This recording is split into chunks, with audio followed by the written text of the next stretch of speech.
चलिए बेटा, अब जो क्वेश्चन हैं वो हमने किसके लगाने हैं, 2022, 2023, 2021, ये सभी जो हैं सीरीज वो हम कर चुके हैं। अब जो है 2020 के क्वेश्चन जो है वो हम लेकर आ रहे हैं आपके लिए, और इन क्वेश्चंस में आप देखोगे कि जो पैटर्न है वो हमारा बिल्कुल सेम रहा है। क्वेश्चंस जो हैं वो इलेक्ट्रिकल सर्किट से आपसे पूछे गए हैं, वही दोबारा ऑप्टिक्स के क्वेश्चन आए हैं। उसके बाद अगर मैं बात करता हूं तो थर्मल प्रॉपर्टीज से रिलेटेड, स्पेक्ट्रम से रिलेटेड, वही सारी चीजें जो है बेटा वो क्या हो रही हैं आपकी, बार बार पूछी जा रही हैं आपसे। तो इसी के बारे में हम जो है वो अपना काम स्टार्ट करते हैं। और क्वेश्चन जो है वो क्या कह रहा है आपको, ठीक है, the property of sound that determines the pitch of the sound. Pitch जो है वो किस प्रॉपर्टी जो है वो उसको डिटरमाइन कर रही होती है, कौन सी ऐसी प्रॉपर्टी है जो इसको डिटरमाइन करती है। तो बेटा सेम रिपीटेड क्वेश्चन जो है ये आपके लिए है, और इसका आंसर जो है वो हमने लास्ट सीरीज में डिस्कस किया था कि फ्रीक्वेंसी इसका आंसर, ठीक है। सेम जो है क्वेश्चन रिपीट हो रहा है बेटा, इस बात पे ध्यान दो। Which of the following is not a property of X ray. तो इस काम को जो है मैं थोड़ा सा आपको बेसिक जो है वो समझा रहा हूँ कि एक्सरे किसकी कैटेगरी में आती है, कौन सी की वेवलेंथ ज्यादा होती है, किसकी फ्रीक्वेंसी ज्यादा होती है। तो ये काम जो बेटा वो हमने समझना है, और हम जो है डिटेल में इसके बारे में जो है ना बात कर रहे होंगे। तो जैसे अगर मैं बात करता हूं तो ये जो है ये ईएम स्पेक्ट्रम हमारे पास पूरा होता है, इलेक्ट्रोमैग्नेटिक स्पेक्ट्रम जो है ना ये पूरा हमारे पास है। और इलेक्ट्रोमैग्नेटिक स्पेक्ट्रम जो है सर वो याद तो नहीं होता है बेटा, आज याद हो जाएगा। याद कैसे करना है, गाड़ी XUV, G फॉर गाड़ी हो गया, XUV गाड़ी सभी ने देखी है। अब जो काम है वो क्या करना है, IM राइडर, ऐसे करके जो चीजें है ना वो आप याद कर सकते हैं। गाड़ी XUV IM राइडर ऐसे करके है। अब ये सीक्वेंस क्या शो करती है, G फॉर गामा रेज है बेटा, X जो है वो एक्सरे हमारे पास हो गया, फिर अल्ट्रावायलेट UV रेज हमारे पास हो जाएंगी, then is your visible rays हमारे पास है। उसके बाद अगर मैं बात करता हूं तो अगला जो नाम है बेटा वो किसका होगा, इंफ्रारेड होता है। M के बारे में अगर मैं बात करता हूं तो नाम जो है वो क्या हो जाएगा, माइक्रोवेव। देन R जो है, R का मतलब जो है सर वो क्या होता है, रेडियो वेव। ये चीजें जो है ना बेटा वो हमने करनी है। सर अब ऐसे ही याद क्यों करना जरूरी है, ये ऐसे ही याद आपको रखना है बेटा, उसका कारण क्या है, आप सभी ने जो है वो रेडियो सिग्नल जो है, रेडियो स्टेशन जो है वो आप सभी जानते हैं उनके बारे में। जैसे मान लो मैं एक बात करता हूँ 98.3, उसके पीछे क्या लिखा होता है बेटा, MHZ लिखा होता है। क्या लिखा होता है उसके पीछे, MHZ। MHZ का मतलब क्या है, 10⁻⁶। कि इसकी फ्रीक्वेंसी के बारे में अगर मैं बात करूं तो ये फ्रीक्वेंसी जो है सर वो कितनी है, 10⁻⁶ हर्ट्ज जो है वो फ्रीक्वेंसी है किसकी, रेडियो वेव्स की, ठीक है। इसकी फ्रीक्वेंसी सबसे मिनिमम होती है बेटा, इनकी फ्रीक्वेंसी जो है वो सबसे मिनिमम है। और जैसे जैसे आप ऊपर की तरफ जाते हैं तो फ्रीक्वेंसी जो है वो क्या होती चली जाती है, मैक्सिमम। गामा रेज के बारे में अगर मैं बात करता हूं तो बहुत मैक्सिमम जो फ्रीक्वेंसी है वो इनकी होती है। तो ये जो टेबल है ये हमने किसके लिए बात करी है, कि we have gamma rays as highest frequency, gamma rays की फ्रीक्वेंसी सबसे ज्यादा होती है। अब अगली जो बात है वो हम क्या जानते हैं बेटा, फ्रीक्वेंसी और वेवलेंथ इनवर्सली प्रोपोर्शनल होते हैं। अगली जो बात है वो आपके लिए क्या है, वेवलेंथ नाम है। और वेवलेंथ के बारे में अगर मैं बात करता हूं तो wavelength is denoted by letter lambda. Lambda से आप इसको डिनोट कर रहे होते हैं। और यहाँ पे अगर हम बात करेंगे तो चीजें जो है वो आपने करनी क्या है, लैम्डा वेवलेंथ जो है वो इनवर्सली प्रोपोर्शनल है फ्रीक्वेंसी के, तो यहाँ पे मैक्सिमम था तो इसका उल्टा क्या हो जाएगा, मिनिमम। और यहाँ पे क्या हो जाएगा, मिनिमम का उल्टा मैक्सिमम। कि वेवलेंथ सबसे ज्यादा किसकी होती है, रेडियो वेव की, और सबसे कम किसकी होती है, गामा की। अब अगली जो बात है बेटा, ये पूरा का पूरा जो पैटर्न है ये न्यूट्रल है। न्यूट्रल का मतलब क्या है कि इन पे जो नेट चार्ज है वो कितना है, 0 है। और नेट चार्ज अगर 0 है तो ना तो इलेक्ट्रिक फोर्स का इन पे कोई प्रभाव है, ना मैग्नेटिक फोर्स का कोई प्रभाव है। ये चीजें जो है ना वो हमारे पास है, ठीक है। ना इलेक्ट्रिक फोर्स का इन पे कोई प्रभाव है, ना मैग्नेटिक फोर्स का। अगली जो चीजें हैं बेटा वो इनके यूजेस जो है वो भी हमारे लिए काम के हो सकते हैं। जैसे रेडियो वेव्स हैं, रेडियो वेव्स के बारे में अगर मैं बात करता हूं तो रेडियो वेव का यूज कहाँ है, रेडियो कम्युनिकेशन में, टेलीफोनिक कम्युनिकेशन में, या इसी तरीके से अगर मैं बात करता हूं तो सैटेलाइट कम्युनिकेशन में जो है वो आप इनका यूज जो है वो कह सकते हैं। रेडियो में, टेलीफोनिक कम्युनिकेशन, सैटेलाइट कम्युनिकेशन, इनके लिए जो है बेटा इनका यूज जो है वो होता है। इसी तरीके से माइक्रोवेव, जैसे कि आपको पता ही है माइक्रोवेव ओवन में यूज करी जाती है, ठीक है। अगर मैं बात करता हूं तो एरोस्पेस इंडस्ट्री में आप इनका नेविगेशन के लिए इस्तेमाल कर सकते हैं।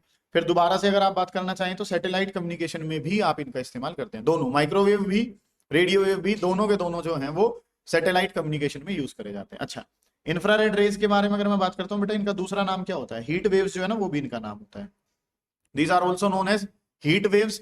और ये टीवी कंट्रोल जो होता है आपका, टीवी रिमोट कंट्रोल जो है उसमें जो है वो हम इस्तेमाल किसका कर रहे होते हैं, इंफ्रारेड वेव्स जो है ना उनका इस्तेमाल करते हैं। कलरफुल वर्ल्ड देख पा रहे हो अपने आसपास का, किस वजह से है बेटा, कलरफुल जो वर्ल्ड आप देख पा रहे हैं वो सब किसकी वजह से है, विजिबल रेज की। अल्ट्रावायलेट रेज जो है हम जानते ही हैं, इसके बारे में तो हम जानते हैं कि सन से आने वाली हार्मफुल रेज हैं। ओजोन लेयर जो है वो आपको इनसे बचा रहा होता है।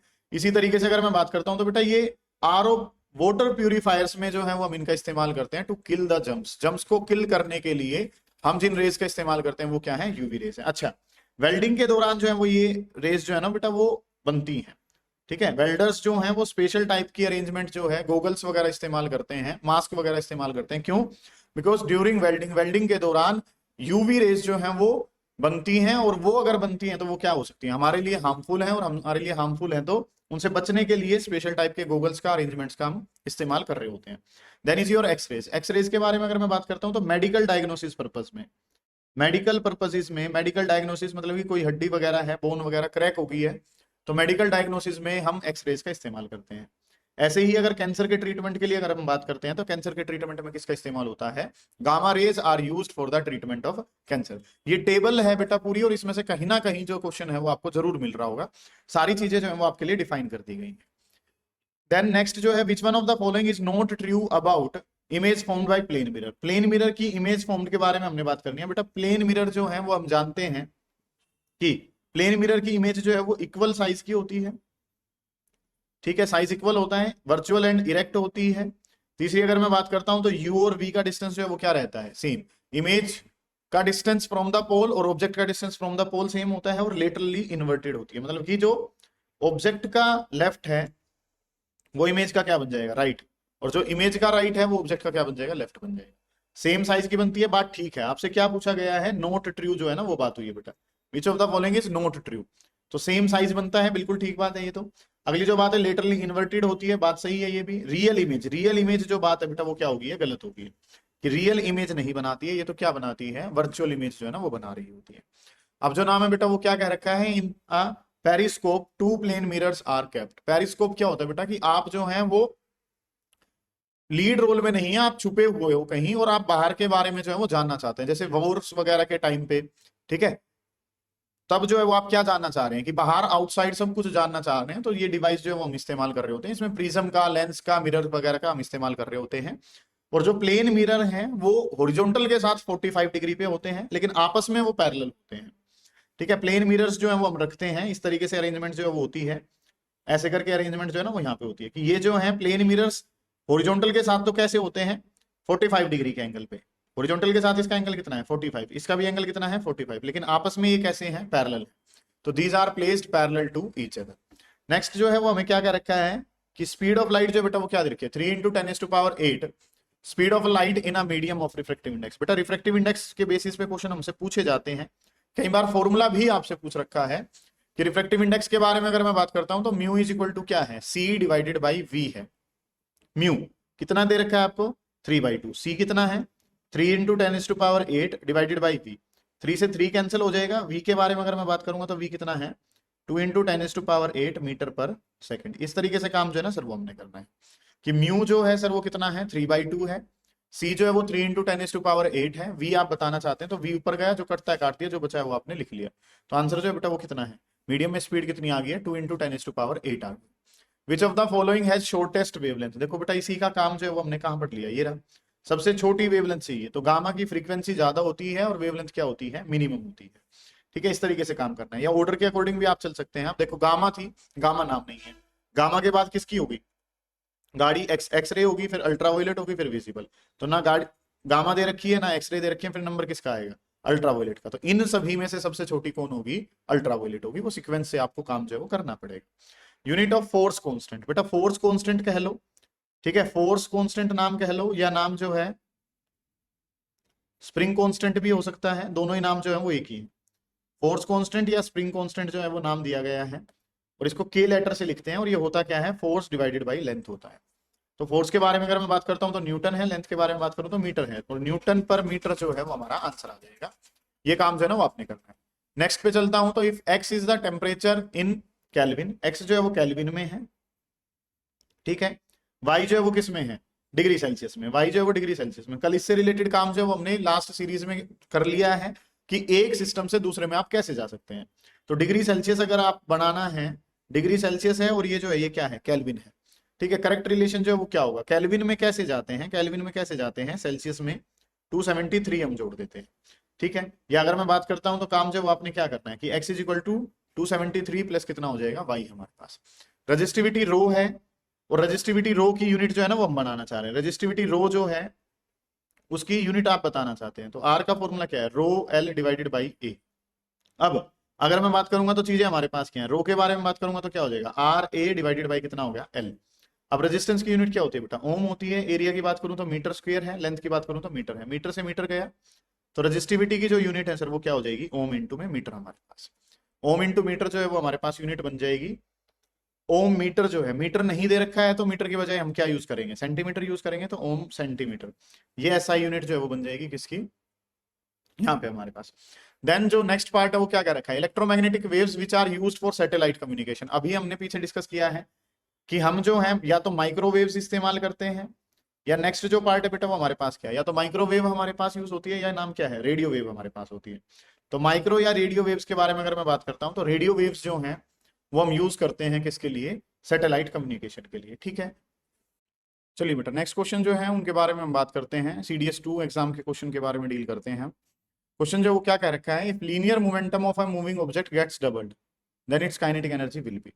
तो आपको दोनों टर्म्स जो है पता है, दोनों के बीच में पहले रिलेशन निकाल रहे होंगे और उसके बाद की चीजें जो है बेटा वो हम डिस्कस करेंगे।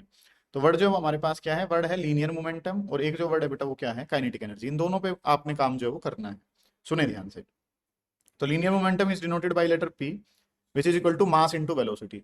लीनियर मोमेंटम पी है और पी को हम क्या लिखते हैं, मास इंटू वेलोसिटी लिखते हैं। ऐसे ही काइनेटिक एनर्जी जो है उसको अगर मैं लिखना चाहूं तो काइनेटिक एनर्जी का फॉर्मूला क्या है हमारे पास, हाफ एम वी स्क्वायर होता है। अब काइनेटिक एनर्जी और मोमेंटम में रिलेशन अगर मैं निकालता हूं तो kinetic energy is equals to, ये जो वैल्यू है ये कितनी है, हाफ एम वी स्क्वायर। तो आपने क्या कर दिया, मास से मल्टीप्लाई कर दिया और मास से ही क्या कर दिया है, डिवाइड कर दिया है। Kinetic energy is equal to half M V square, आपने मास से मल्टीप्लाई और मास से डिवाइड कर दिया, तो चीजें जो है बेटा वो क्या बन जाएंगी, ये क्या हो जाएगा, M square V square divided by कितना है, 2m हमारे पास। इस तरीके से काम जो है ना वो आपने कर लिया कि हाफ एम वी स्क्वायर था, आपने मास से मल्टीप्लाई मास से डिवाइड कर लिया, चीजें जो है बेटा वो क्या हो जाएंगी, ये एम वी का होल स्क्वायर डिवाइडेड बाई कितना हो गया, 2m। तो एम वी का मतलब क्या है, पी स्क्वायर डिवाइडेड बाई कितना हो गया, 2m। तो हमें ये रिलेशन जो है वो मिल गया है, और इसी रिलेशन पे हमने काम जो है ना बेटा वो करना है कि काइनेटिक एनर्जी की अगर मैं बात करता हूं तो kinetic energy is your P square divided by 2m। तो अगर मैं बात करता हूं तो काइनेटिक एनर्जी मोमेंटम के स्क्वायर के प्रोपोर्शनल है। तो काम जो वो क्या कर दिया गया है कि एक ऑब्जेक्ट का मोमेंटम जो है सर वो क्या कर दिया गया है, डबल। मोमेंटम को डबल करेंगे तो डबल का स्क्वायर करेंगे तो क्या हो जाएगा, 4 गुना। तो काइनेटिक एनर्जी जो है बेटा वो कितने गुना बढ़ जाएगी, 4 गुना, क्योंकि अब जो नई काइनेटिक एनर्जी लिखी जाएगी वो प्रोपोर्शनल क्या आएगी, 2p का होल स्क्वायर, और जिसको अगर आप लिखना चाहेंगे तो वो क्या लिखा जाएगा, 4p स्क्वायर करके। ऐसे करके काम जो है ना वो हमारे पास हो रहा होगा कि ये जो है ये कितने फैक्टर से इंक्रीज कर जाएगी, 4 गुना जो है ना ये हो जाएगी। नेक्स्ट क्वेश्चन बेटा दोबारा से ग्रेविटी वाला जो क्वेश्चन है वो 3, मतलब कि हम 4 साल के क्वेश्चन कर चुके हैं, ठीक है, और इनमें से 3 ईयर में जो है ये क्वेश्चन आपसे लगातार पूछा जा रहा है कि ग्रेविटेशनल फोर्स पे चेंज जो है वो क्या हो रहा है। पैटर्न समझने की कोशिश करेंगे, चीजें पूछी कैसे जा रही हैं, तो कर दिया जाए तो प्रभाव क्या पड़ेगा। वैसे ही जैसे मैंने आपको काम जो वो करवाया था कि हमने काम क्या करना है, एक बार जो डाटा है वो क्या लेना है, इनिशियल, और एक बार जो डाटा है सर वो हमने क्या लेना है, फाइनल।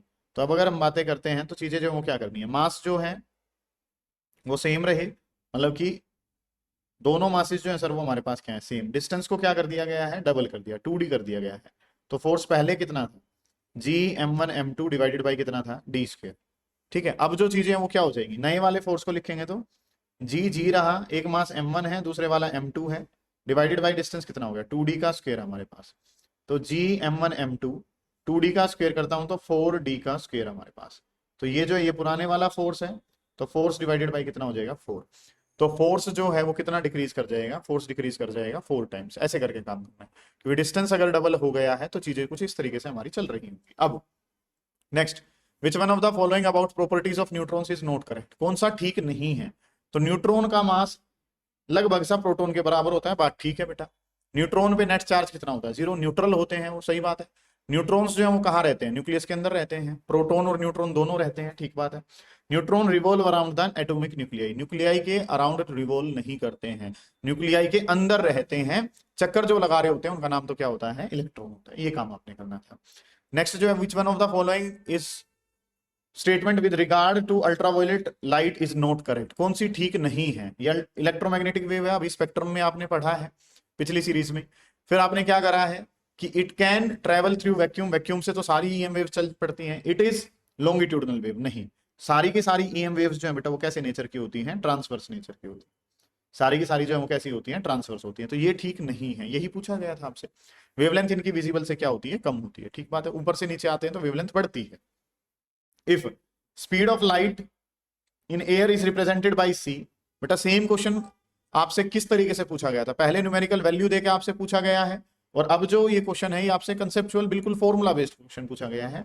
एयर में जो स्पीड है वो सी है, मीडियम में वी है, तो रिफ्रेक्टिव इंडेक्स के बारे में अगर मैं बात करता हूं तो रिफ्रेक्टिव इंडेक्स क्या है, सी डिवाइडेड बाई वी हमारे पास, कि speed of light in air divided by speed of light in medium. ये काम जो है ना वो हम कर रहे होते हैं। Which of the following lens will bend the light more, या लार्जेस्ट एंगल पे जो है कौन सा लेंस जो है वो बैंड करवाता है। बेटा लार्जेस्ट एंगल जो है वो हमारे पास क्या होगा, जिसकी पावर ज्यादा होती है, पावर ज्यादा बेंडिंग ज्यादा, कुल मिला के कहानी ये है, जिस लेंस की पावर ज्यादा होगी उसकी बेंडिंग भी क्या होगी, वो बेंड भी क्या करवाएगा, ज्यादा करवाएगा। तो इनमें देखो पावर सबसे ज्यादा किसकी है, 2.5 वाली पावर जो है वो क्या है, सबसे ज्यादा है, और जिसकी पावर ज्यादा वही लेंस जो है वो बेंड ज्यादा करवाएगा। अब काम जो है वो क्या कह रखा है, luminous object at a distance of 40 centimetre, converging lens है, ठीक है, और ऑब्जेक्ट का डिस्टेंस बेटा ऑलवेज नेगेटिव लिया जाता है, माइनस का 40 सेंटीमीटर है। फोकल लेंस जो है वो कितनी दे रखी है आपको, कन्वर्जिंग लेंस है तो फोकल लेंस जो है वो कैसी ली जाएगी, पॉजिटिव। इमेज जो है वो कैसी बन रही होगी, अब आपको क्या पता है, फोकस से पीछे रख रखा है ऑब्जेक्ट को, ऑब्जेक्ट को यहाँ पे, काम जो है वो हमारे पास क्या है, इस तरीके से ऑप्टिकल सेंटर है, यहाँ पे क्या है, फोकस है, यहाँ पे 2f है, तो f की बात करूं तो बेटा कितनी है, 25 है, 2f की बात करोगे तो कितना हो जाएगा, 50 हमारे पास हो जाएगा। अब रखा कहाँ है, f और 2f के बीच में। यही सेम क्वेश्चन जो है वो लास्ट वीडियो में आपने देखा है, कि काम जो है वो आपने क्या करना है, कि आपको जो ऑब्जेक्ट है वो f और 2f के बीच में रखा हुआ है, f और 2f के बीच में रखता है तो रियल इमेज बनती है, इन्वर्टेड बनती है, एनलार्ज बनती है। अब जो ऑप्शन है उसके अकॉर्डिंग काम करना है, कि इरेक्ट नहीं है, इरेक्ट नहीं है, इन्वर्टेड है, बिल्कुल सही बात है, मैग्नीफाइड है, इरेक्ट और मैग्नीफाइड इमेज जो है वो बनी है। When a ray of light enters in a glass medium from water at an angle of incidence 0, angle of incidence जो है बेटा वो कितना है, 0 है, तो एंगल ऑफ रिफ्लेक्शन भी कितना होगा। तो बेटा एक बात जो है वो हमने समझनी है, यहाँ पे हमारे पास क्या है, conditions for zero reflection, conditions for zero reflection, या अगर मैं बात करता हूं तो कंडीशंस फॉर नो रिफ्लेक्शन। इसके लिए काम जो है ना वो हमने करना है, जीरो रिफ्लेक्शन या नो रिफ्लेक्शन के लिए काम जो है वो आपने करना है। तो दो काम हमारे पास होते हैं, एक तो नॉर्मल इंसिडेंस वर्ड बोला जाता है। नॉर्मल इंसिडेंस का क्या मतलब होता है, नॉर्मल इंसिडेंस का यही मतलब है कि एंगल ऑफ इंसिडेंस जो है वो किसके बराबर है, 0, तो रिफ्रैक्शन एंगल भी कितना ही होता है, 0। या फिर दोनों जो मीडियम है उनका रिफ्रैक्टिव इंडेक्स क्या हो जाए, सेम। अगर दो मीडियम है और दोनों का रिफ्रैक्टिव इंडेक्स सेम है तो भी रे ऑफ लाइट जो है बिना किसी रिफ्रैक्शन के चली जाती है, वो भी नॉर्मल इंसिडेंस जो है ना वो हमारे पास है। तो जब नॉर्मल इंसिडेंस 0 एंगल दे रखा है तो रिफ्रैक्शन वाला एंगल भी जो है सर वो किसके बराबर होगा, 0 के बराबर होगा। इनमें से कौन सा फिनोमेना है जो बताता है कि light travels much faster than sound, light तेज चलती है साउंड के कंपैरिजन में। तो ट्विंकलिंग ऑफ स्टार जो है बेटा वो तो नहीं है, ट्विंकलिंग ऑफ स्टार जो है वो तो क्या है, एटमॉस्फेरिक रिफ्रैक्शन है, लास्ट क्लास में हमने देखा है। लाइटनिंग ऑफ मैच स्टिक जो है, मिराज, मिराज फॉर्मेशन तो टोटल इंटरनल रिफ्लेक्शन की वजह से होती है, ठीक है। अब थंडर स्ट्रॉम के बारे में अगर मैं बात करता हूं तो बेटा थंडर स्ट्रॉम जो है वो क्या है, कि आपको बिजली पहले दिखती है और उसके बाद आवाज आ रही होती है। तो बिजली पहले दिखी है तो इसका मतलब क्या है, उसकी स्पीड ज्यादा है। लाइटनिंग ऑफ मैच स्टिक, उसका डिस्टेंस आपसे इतना ज्यादा नहीं होता है, तो वो जो है वहां से आप इस फिनोमेना को नहीं जान पाएंगे। विच one of the following combination of source and screen will produce sharpest shadow of an opaque object. काम जो बेटा वो क्या करना है, कि भाई आपको कॉम्बिनेशन बताना है सोर्स का और स्क्रीन का। बेटा हमेशा सोर्स जो है वो हमारा पॉइंट सोर्स होना चाहिए, और जो स्क्रीन है वो हम कैसी लेके चलते हैं, ओपेक लेके चलते हैं, तो इमेज की जो फॉर्मेशन है वो बेस्ट आती है। तो ऑप्शन नंबर ए जो है वो हमारे पास करेक्ट हो जाएगा।